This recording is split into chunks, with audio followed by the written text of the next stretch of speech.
Boa noite, irmãos. Vamos começar a nossa aula de escola bíblica. Um pouquinho de atraso, mas faz parte. As coisas nem sempre saem como a gente planeja, mas graças a Deus estamos aqui com alguns visitantes e alguns membros da igreja junto conosco. Fique muito à vontade. Eu sei que é muito confortável você participar da escola bíblica na sua casa, no seu sofá, aí, com muita tranquilidade. E eu quero começar esse tema confiando em Deus em meio às tragédias. E eu quero começar primeiro com oração, pedindo a orientação de Deus sobre as nossas vidas. Então feche seus olhos e vamos orar nesse instante. Senhor, nós queremos, de forma muito humilde, pedir que o Senhor nos oriente quanto a esse estudo bíblico. Em nome de Jesus, para a glória do Teu nome, nós pedimos que a Tua palavra nunca saia dos nossos corações. Muito pelo contrário, que a partir dela sejamos habilitados a consolar uns aos outros, a aumentar a fé, a incentivar, a motivar outras pessoas. Ajuda-nos, Senhor, com as nossas fragilidades, te pedimos em nome de Jesus. Amém. Ah, É fato que a gente está numa sociedade que normalmente é egoísta por si só. Por si só, a gente acaba pensando muito mais em nós mesmos do que aquilo que a Bíblia fala, de amar o próximo, de olhar para o próximo, olhar para o necessitado. Isso são orientações bíblicas em vários textos, Sermão do Monte, Romanos 12, Efésios 4, 5 e 6, tudo pensando no próximo e nas relações com o próximo. Então, é mais difícil falar sobre esse tema confiando em Deus em meio às tragédias, porque o texto vai falar que tudo aquilo que a gente passa e tudo aquilo que a gente pode promover na vida do outro tem que vir da vontade de Deus, tem que vir da Bíblia.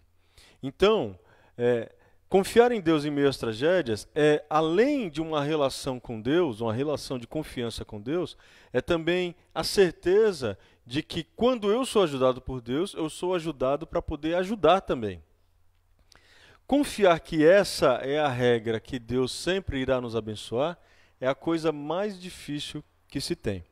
Vamos abrir as nossas Bíblias, aqui em 2 Coríntios, capítulo 1, versículo 3 a 11, que é o texto que vai nos guiar nessa aula de escola bíblica dominical. 2 Coríntios, capítulo 1, versículo 3 a 11.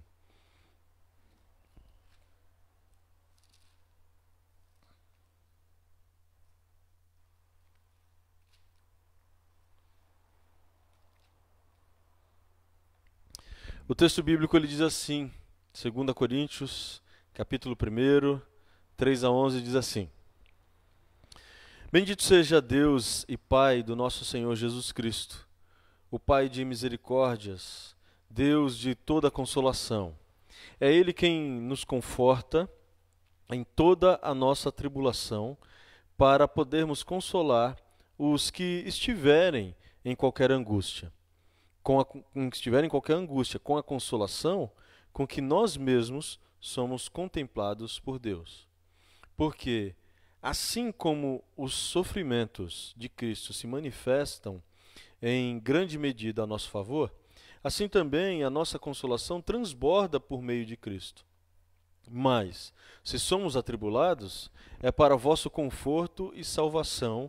Se somos confortados, é também para vosso conforto, o qual se torna eficaz, suportando vós com paciência os mesmos sofrimentos que nós também padecemos.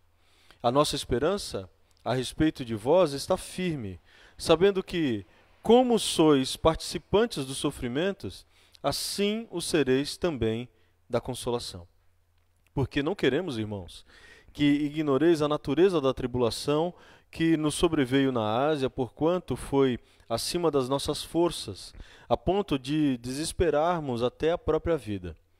Contudo, Já em nós mesmos tivemos a sentença de morte, para que não confiemos em nós, e sim em Deus que ressuscita dos mortos, o qual nos livrou e livrará de tão grande morte, em quem temos esperado que ainda continuará a livrar-nos, ajudando-nos também vós, com as vossas orações, a nosso favor, para que, por muitos, sejam dadas as graças a nosso respeito, pelo benefício que nos foi concedido por meio de muitos.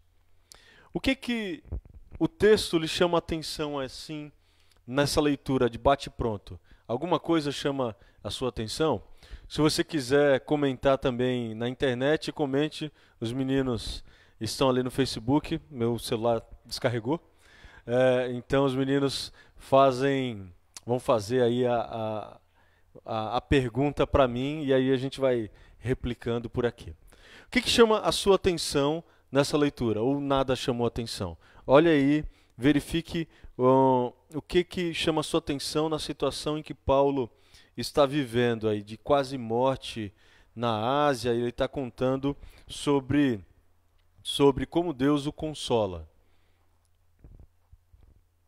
O que te chama a atenção que é um contrassenso social, é um contrassenso nos dias de hoje?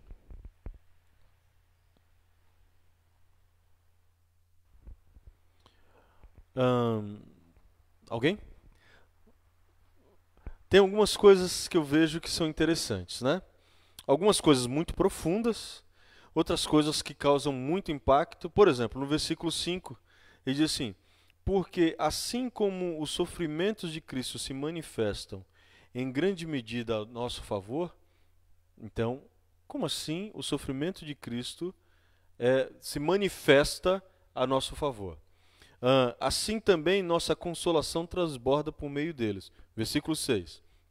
Mas se somos atribulados, essa é a coisa mais estranha que deve haver. Se somos atribulados, é para vosso conforto e salvação.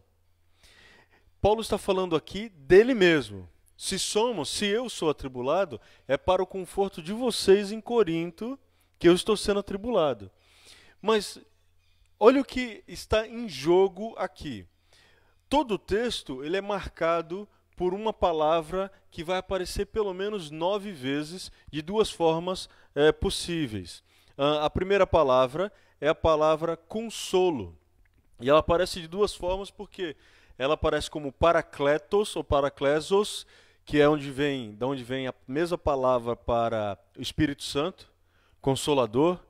Paracleto, então, é aquele que consola. Então nós estamos falando de consolo.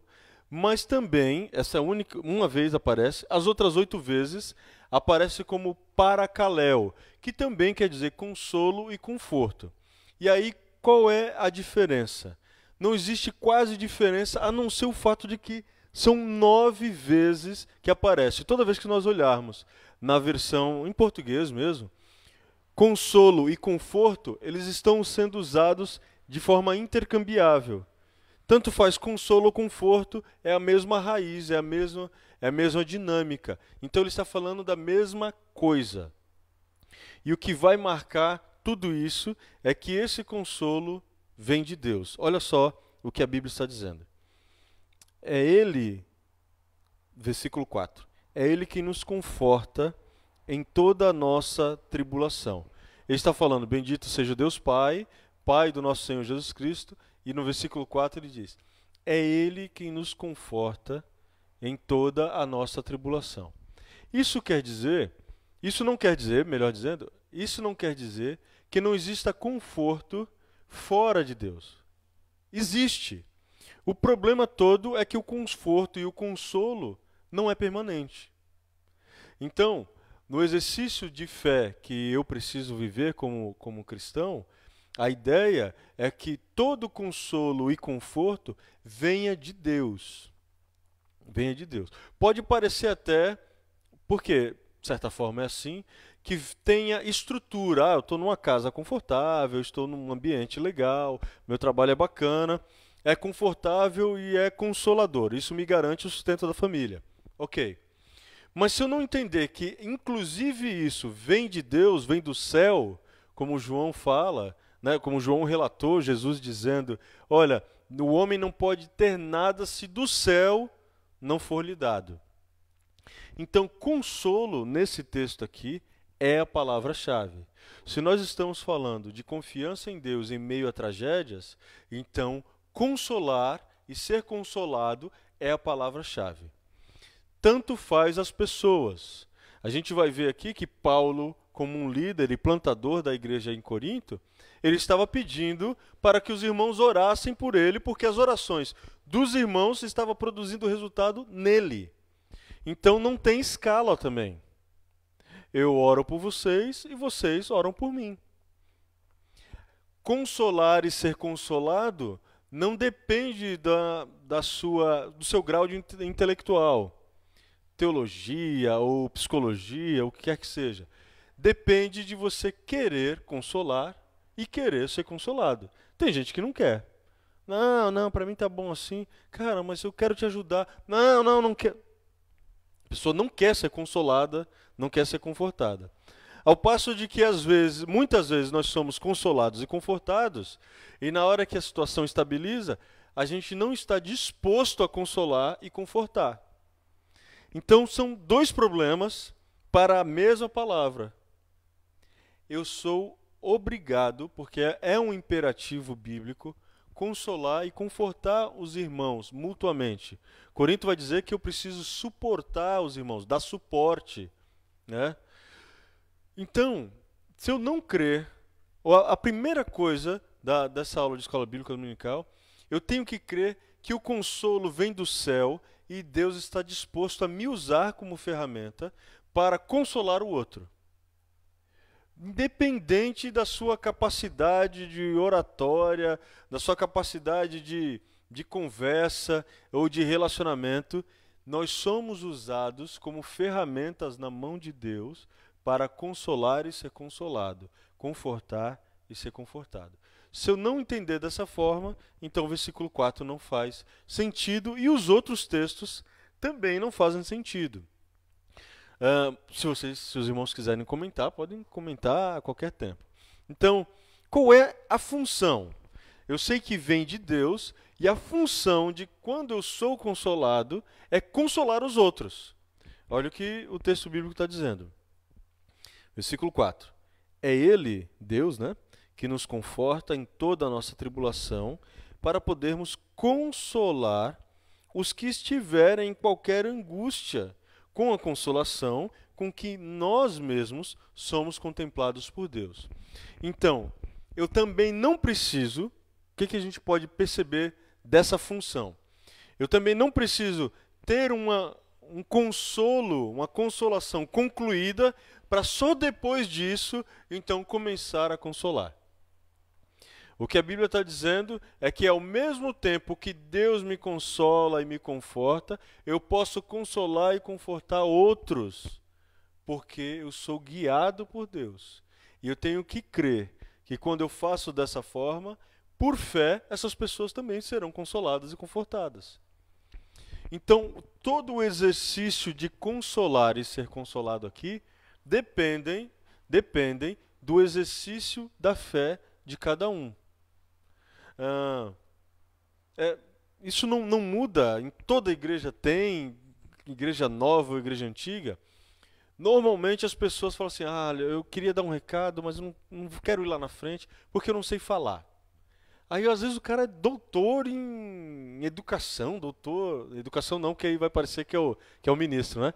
Não, mas o cara é médico, o cara, ele tem toda a estrutura, apresentou seminário, mas diante da igreja ele falou assim: não, mas eu não queria dar o recado porque não me sinto bem e tudo mais. Porque ele está achando que é a capacidade intelectual dele que vai poder gerar um bom recado, uma boa aula de escola bíblica dominical, uma boa pregação, e não tem nada a ver, não tem nada a ver. Os grandes pastores de todos os tempos não foram fazer teologia. Pegue o que a história da teologia chama de o príncipe das pregações, Spurgeon. Spurgeon fez 1 ano e meio de faculdade. E no dia que os batistas, a convenção batista chegou para ele, olha, Spurgeon, eu estou vendo que você tem vocação para o pastoreio e a gente quer te ordenar pastor. E aí Spurgeon fala o seguinte, não, quem me chamou e quem me ordenou para o pastoreio foi Deus, vocês podem sair daqui.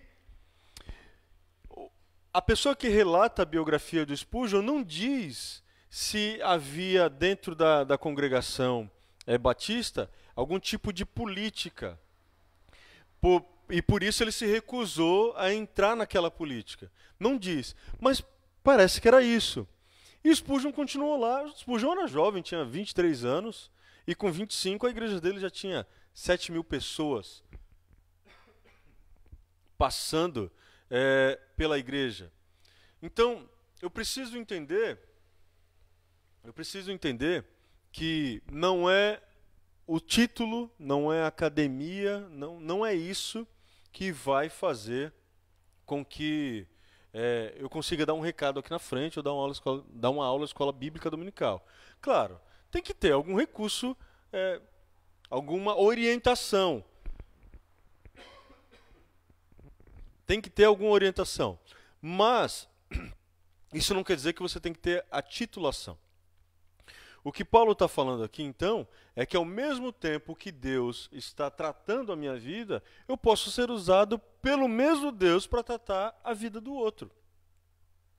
Se eu não acreditar desse jeito, então vai ser realmente um tipo de escalonamento. Não, eu não posso ajudar ninguém agora, porque agora eu estou ocupado, eu estou fazendo isso, eu estou fazendo aquilo. Eu não posso consolar alguém como se fosse uma dinâmica que você teria que viajar daqui para São Paulo. E, na verdade, as pessoas que você tem que consolar estão ao seu lado. Às vezes é alguém do trabalho, às vezes é alguém na família. São pessoas que eu posso consolar e muitas vezes eu me recuso a seguir a orientação bíblica de que eu devo consolar os outros. Agora, uma pergunta que a gente tem que fazer ao texto, vamos fazer uma análise textual, é a seguinte. Quem é esse Deus? Consolo vem de Deus? Quem é esse Deus, então? Vamos ler o versículo 5? Alguém lê, por favor?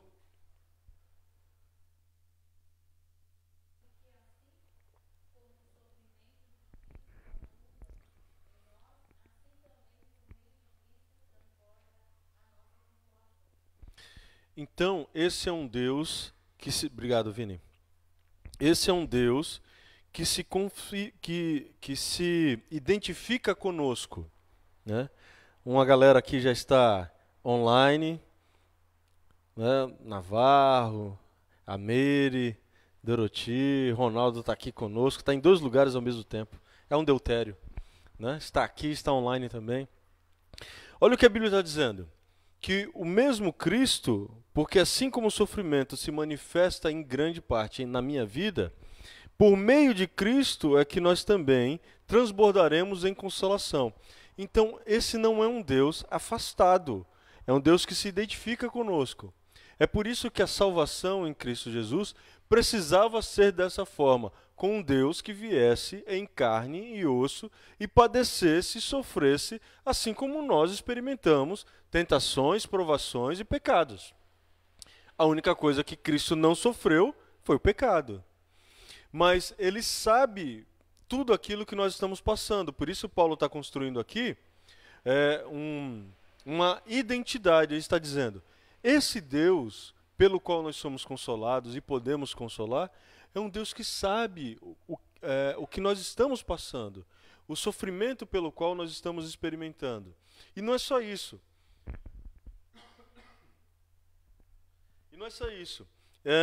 Ele está falando aqui que é um Deus que salva da morte. Olha lá o versículo 9 e o versículo 10. A Bíblia diz o seguinte: contudo, já em nós mesmos tivemos a sentença de morte para que não confiemos em nós, e sim no Deus que ressuscita os mortos, o qual nos livrou e livrará de tão grande morte, em quem temos esperado, que ainda continuará a livrar-nos, a livrar-nos. É um Deus que salva da morte, e salva da morte em duas possibilidades. A expectativa de Paulo aqui precisa entrar nas nossas mentes. Ninguém na estatura e na ocupação que Paulo estava, dentro do sinédrio, fariseu e tudo mais, abandonaria tudo o que ele estava fazendo se ele não fosse impulsionado por Cristo. E o que ele está dizendo aqui, que mesmo ele sendo ameaçado de morte, ele cria que, se fosse da vontade de Deus, ele poderia ser ressuscitado dessa morte. Essa morte aqui chama necro. Necro, do que vem necrosamento, morte física. Então, para Paulo, tanto faz. Se eu for para lá e morrer, tudo bem. Se eu for para lá, for preso, for chicoteado e permanecer vivo e sofrendo, ok. Eu creio num Deus que pode me salvar da morte física, necro. Mas, ao mesmo tempo, ele diz que vai chegar um momento, nos livrou, versículo 10, e nos livrará de tão grande morte, em quem temos esperado ainda continuará a nos livrar. Esse tão grande morte, aí ele muda a palavra. Essa tão grande morte aqui não é mais morte física, necro, mas é morte espiritual, morte eterna, Thanatos. Thanatos é o radical que dá origem à palavra que quase todas as avós usam com os netinhos, então não use mais. Ah, danadinho. Ah, esse meu netinho é danadinho, danadinho.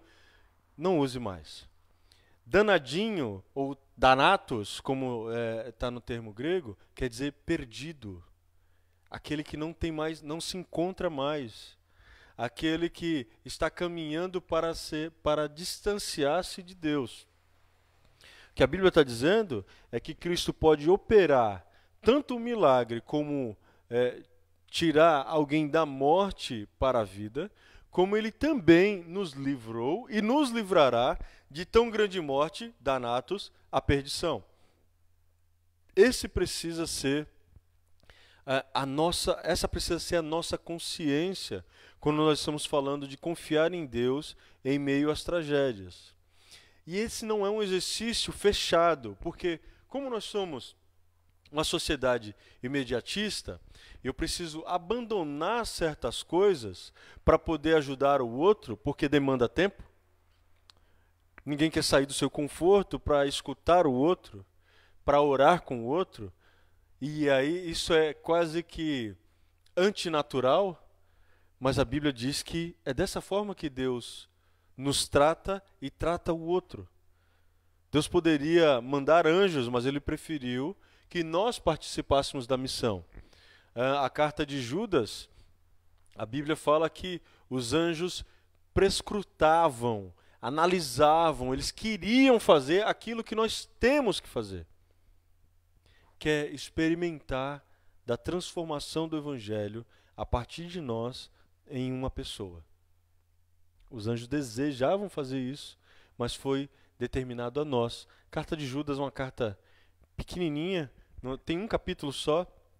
Quando você chegar na sua casa, você pode ler e você vai ver que os anjos anelam, queriam fazer isso, mas a missão é nossa e muitas vezes a gente se recusa a praticar essa missão.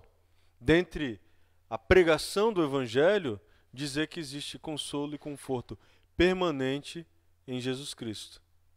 Então, a gente precisa, nesse momento, não só exercitar a nossa fé, porque sempre é um exercício de fé, mas também perceber que existe uma responsabilidade.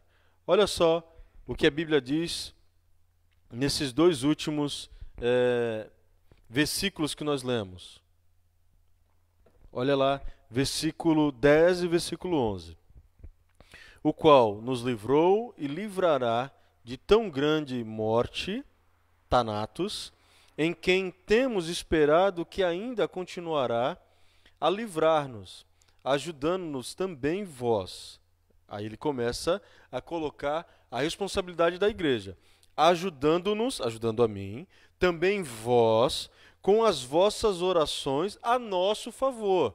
Então, a igreja orar por alguém é válido. A igreja também consola, mesmo distante. Paulo estava escrevendo a carta, estava distante. Com as orações, ele sabia que Deus ouviria e ele seria consolado. Olha só, para que por muitos sejam dadas ações de graças, dadas graças a nosso respeito, pelo benefício que nos foi concedido por meio de muitos. Então, o que Paulo está dizendo aqui é que tanto faz quem você é na igreja, tanto faz a função que você exerce na igreja. O fato é que o consolo tem que ser feito mutuamente e tanto faz se você é o pastor ou se você é a pessoa mais simples da igreja, as duas coisas precisam acontecer, consolo e oração. Confortar o próximo e orar com o próximo. Se nós perdermos isso de vista, a gente vai caminhar para qualquer outra coisa menos consolo que vem de Deus. E esse é o problema. Porque eu posso fazer um curso de psicologia e eu posso usar das técnicas do conhecimento psicológico e confortar alguém. Por quanto tempo isso vai permanecer? Vamos dizer que isso permaneça até o final da vida dessa pessoa. É pouco. Porque quando eu falo de consolo e conforto, eu estou falando de eternidade. Começa agora, mas vai até a eternidade. Acalma o nosso coração agora, mas ele ultrapassa a barreira da morte e chega na eternidade. Por isso, ter como primeira coisa nas nossas vidas o reino de Deus é a coisa mais importante que se tem, é mudar a visão do imediatismo para uma construção que vê o futuro. Então, nem sempre colheremos frutos no mesmo dia, na mesma semana. Às vezes levam anos. Pense em um missionário no Oriente Médio. Às vezes o camarada fica lá, o missionário fica lá 20, 30 anos para ter uma família convertida. Mas a Bíblia também diz que uma alma tem mais valor que o mundo inteiro, uma alma salva tem mais valor que o mundo inteiro perdido. Então, o objetivo está correto. Se nós tivermos objetivos diferentes, algumas questões podem ser levantadas, por exemplo, nesse caso de missões no Oriente Médio. A gente pode entrar num questionamento, se não for dentro dessa vocação, dentro dessa orientação bíblica, eu posso achar o seguinte: puxa, esse consolo e conforto ficou caro. Investimos 30 anos, 40 anos na vida da pessoa lá e com alto custo para salvar uma família. Não é esse tipo de valorização, de colocar valor em pessoas que a Bíblia nos orienta. Pessoas ficam anos, décadas.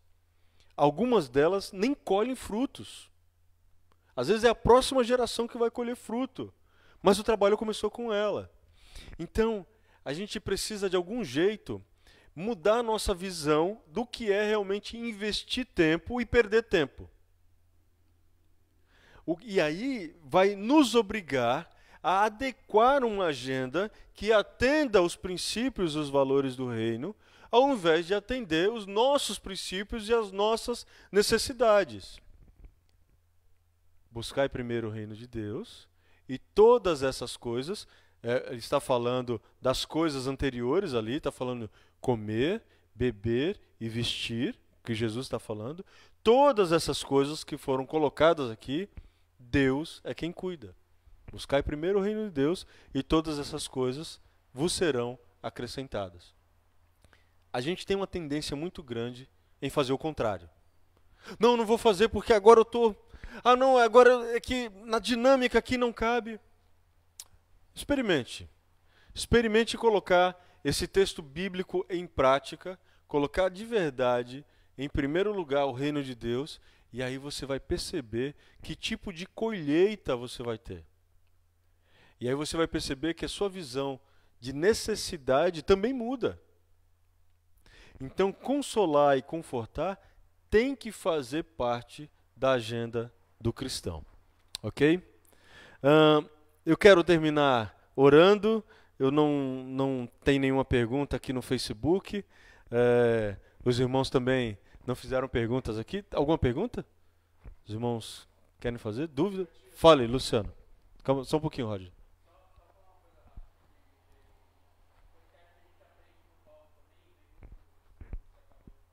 Uhum.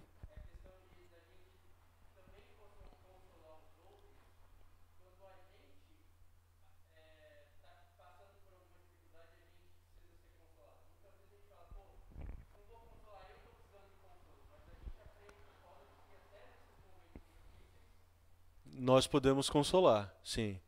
O Luciano está falando aqui, eu vou traduzir para a internet, tem isso, né?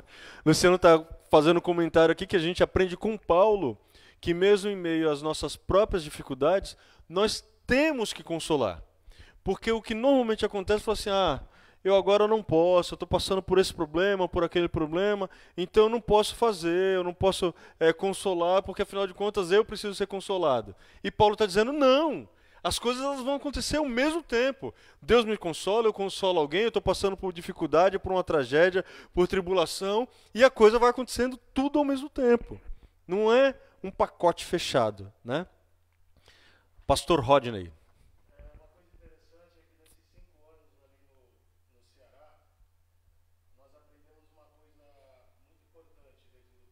Uhum. Uhum. Uhum.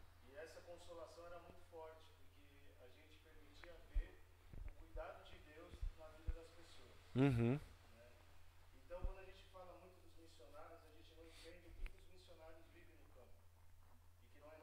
Aham. Sim. Uhum.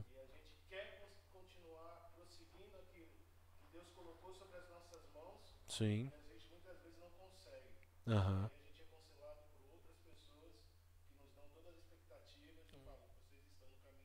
Aham.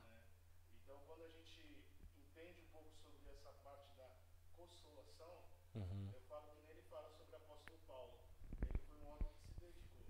Sim.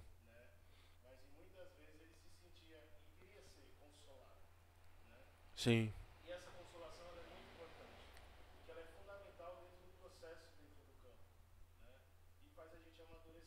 Sim.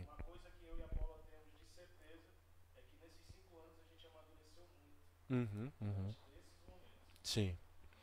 O pastor Rodney, que inclusive vai estar conosco no próximo domingo, ele escreveu um livro, eu já explico mais, O Restaurador de Vidas, e ele vai trazer o livro, então venha preparado para você adquirir o livro também, é, na semana que vem, no próximo domingo, e ele vai contar da sua experiência bíblica em pregar o evangelho durante a carceragem ali no Ceará, com capelania, né, com os encarcerados ali no Ceará, ele e a Paulinha. O Rodney e a Paulinha são daqui, são de casa, né? Mais tempo do que eu, inclusive, e trabalharam no Ceará por 5 anos. E ele vai falar da experiência e das coisas que Deus fez através dele. E o que ele estava comentando é que as maiores experiências que ele teve de perceber a mão de Deus foram justamente nos momentos de necessidade em que pessoas chegavam também para consolar enquanto ele estava consolando. Ali, que é uma capelania que não é fácil, né? Você está lidando direto com pessoas carregadas de emoções, sentimentos e ideias muito ruins. Então, mudar essas coisas só pelo poder do Espírito Santo mesmo, não tem outra forma, né? Então, eu imagino que seja muito desgastante mesmo. Muito desgastante, até emocionalmente, para quem trabalha num lugar como esse, né? Muito legal, muito bacana o comentário dos irmãos. E vamos orar nesse momento. E eu espero que você continue conosco durante a transmissão, aí às 20 horas do culto. E eu dei umas tossidas aqui, vamos higienizar o microfone e tudo mais, né? Embora eu não estou com Covid, não. Pelo menos eu acho. Pelo menos eu acho, né? Começa assim, ui, ui, ui. Mas acho que é porque eu não jantei, estou fraquinho. Vamos orar? Vamos orar e pedir que o nosso Deus possa nos guardar, guardar as nossas mentes e emoções e nos consolar. Senhor, nós pedimos que o Senhor tenha misericórdia de nós, continue nos consolando. Somos frágeis pecadores e necessitamos da Tua mão poderosa em nossas vidas. Por isso, Pai, ajuda-nos também, nos mostrando o momento certo de consolar o próximo, aquele necessitado, e como isso precisa fazer parte das nossas vidas. Em nome de Jesus, faz isso, te pedimos. Amém. Deus abençoe a vida de vocês. Daqui a pouco nós vamos começar o nosso culto. Que o Senhor possa te abençoar. Até lá, aproveite para tomar o seu cafezinho, ir ao banheiro e daqui a pouco nós estaremos de volta. Deus abençoe.